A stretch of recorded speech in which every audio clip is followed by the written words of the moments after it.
I'm going to mention some very quick tips for you to bear in mind, to think about when you're taking the mediation in speech part of a B1 exam. The instructions will tell you, but just in case, remember you're going to get a text in Spanish that you will have to mediate into English. There is no need to translate literally, and please don't do it.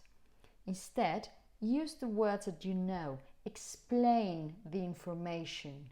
And as I say, use words that you know, that you can use, and that the other person is going to understand. But please, there's no need to translate.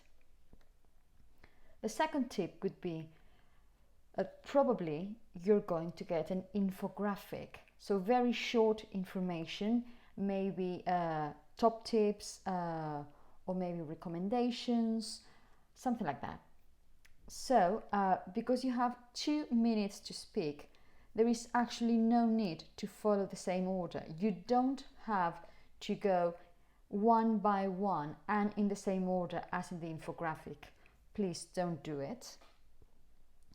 Go for the most important ones first, or for the most relevant for your friend, for the context of a task that you've been described.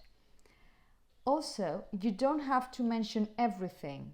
If you have 10 tips, maybe you only need to mention 5 or 6, or maybe you will only have time to mention 5 or 6. Remember that in the mediation task, you have to show that you are able to summarize, that you are able to select the relevant information, and that you are able to paraphrase, to use your own words to express ideas and to explain concepts. So please, if you get an infographic, concentrate on the most important information and not necessarily in the same order. Finally, the task will tell you probably your friend, whatever, your friend Mary has this problem and you have this information. Explain it to her. So this is what you have to do. You have to imagine that your friend is in the room, and you have to imagine that you're talking to your friend in the room. Obviously, your friend, your imaginary friend, is not going to be there. So you have 2 options.